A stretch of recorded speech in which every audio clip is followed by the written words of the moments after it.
मोदी जी को उत्तरीय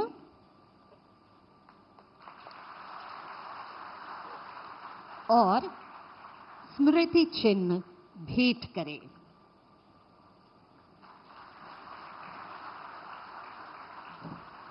विस्तारित पोर्ट गेट सिस्टम का शिलान्यास, इलेक्ट्रिक कैटामरन परिसेवा के उद्घाटन तथा मोइनापुर बड़ो गोपीनाथपुर जयरामबाटी रेलवे खंड को शुभारंभ के लिए बटन दबाकर डिजिटल प्लाक का अनावरण करने की कृपा करें। साथ ही हम एक एवी के माध्यम से इस परियोजनाओं के बारे में जानकारी देंगे।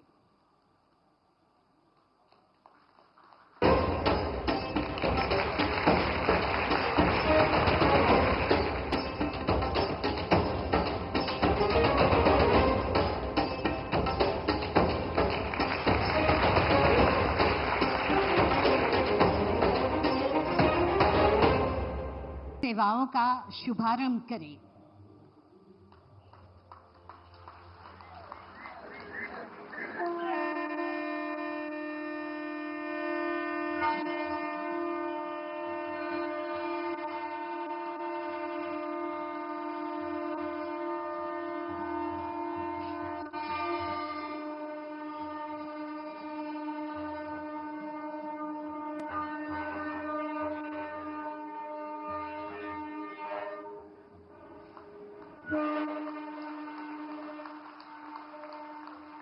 कल मैं मालदा में था और आज यहां हुगली में आप सभी के बीच आने का सौभाग्य मिला है। विकसित भारत के लिए पूर्वी भारत का विकास, इस लक्ष्य के साथ केंद्र सरकार निरंतर काम कर रही है। कल और आज के कार्यक्रम इसी संकल्प को और अधिक मजबूत करने वाले हैं। इस दौरान मुझे पश्चिम बंगाल से जुड़े विकास के सैकड़ों करोड़ रुपए के प्रोजेक्ट का शिलान्यास और लोकार्पण करने का अवसर मिला है। कल पश्चिम बंगाल से देश की पहली वंदे भारत स्लीपर ट्रेन प्रारंभ हुई है।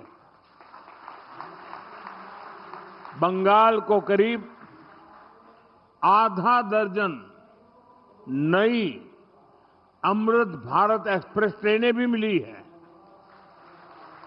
आज 3 और अमृत भारत एक्सप्रेस ट्रेनें शुरू हुई हैं। इनमें से एक ट्रेन तो मेरे संसदीय क्षेत्र काशी बनारस की बंगाल से कनेक्टिविटी को और मजबूत करेगी। इसके अलावा दिल्ली और तमिलनाडु के लिए भी अमृत भारत एक्सप्रेस ट्रेन शुरू हुई है। यानी पश्चिम बंगाल की रेल कनेक्टिविटी के लिए बीते 24 घंटे अभूतपूर्व रहे हैं। शायद गत 100 साल में 24 घंटे में इतना काम नहीं हुआ होगा। साथियों, बंगाल में वाटरवेज के लिए अनेक संभावनाएं हैं। केंद्र सरकार इस पर भी काम कर रही है। या पोर्ट लेड डेवलपमेंट के लिए जरूरी इंफ्रास्ट्रक्चर बनाने में भी मदद दी जा रही है। थोड़ी देर पहले पोर्ट और नदी जलमार्ग से जुड़े प्रोजेक्ट का शिलान्यास और उद्घाटन हुआ है। ये पश्चिम बंगाल के विकास, भारत के विकास के लिए बहुत महत्वपूर्ण है। ये वो पिलर है जिनके ऊपर पश्चिम बंगाल को मैन्युफैक्चरिंग, ट्रेड और लॉजिस्टिक का एक बड़ा हब बनाया जा सकता है। मैं आप सभी को इन प्रोजेक्ट्स के लिए बहुत बहुत बधाई देता हूं।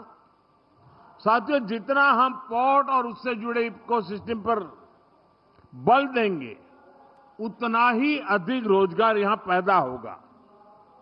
केंद्र सरकार द्वारा बीते 11 वर्षों में श्यामा प्रसाद मुखर्जी पोर्ट की कैपेसिटी एक्सपेंशन पर बहुत बड़ा निवेश किया गया है।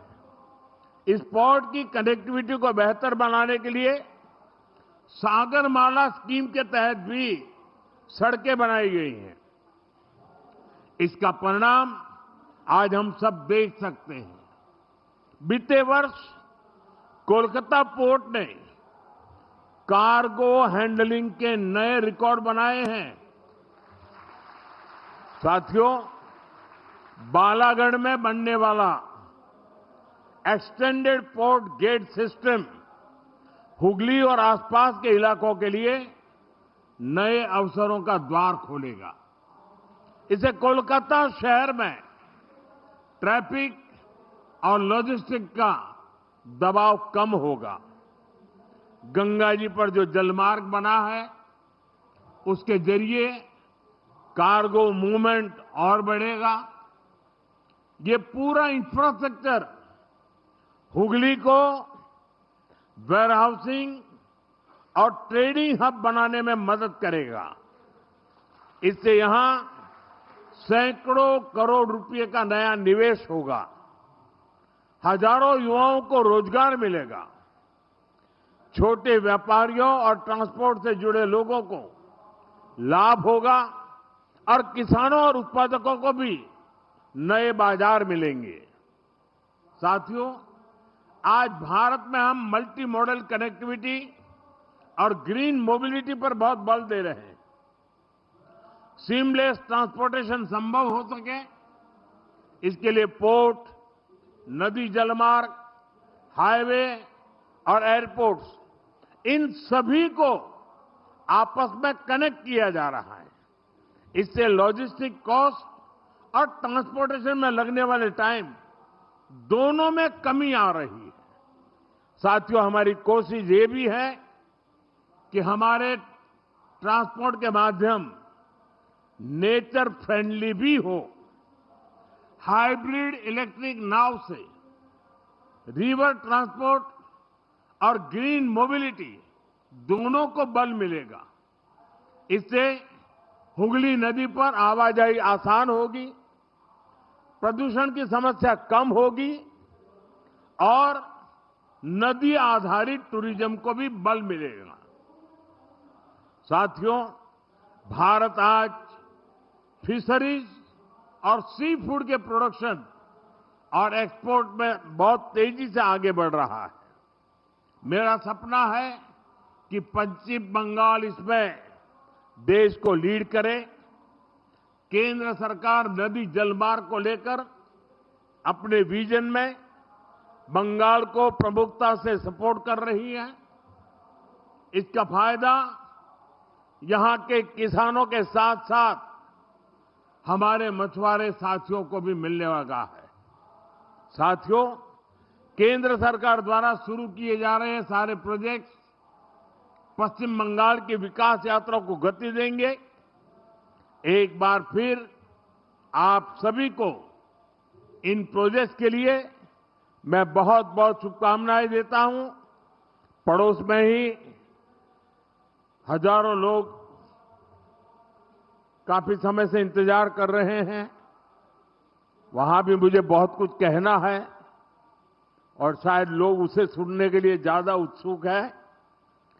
जरा खुलकर बातें वहां करूंगा और इसलिए यहां मैं मेरी वाणी को विराम देता हूं और मैं अगली सभा के लिए आप सबकी इजाजत लेकर के निकल रहा हूं।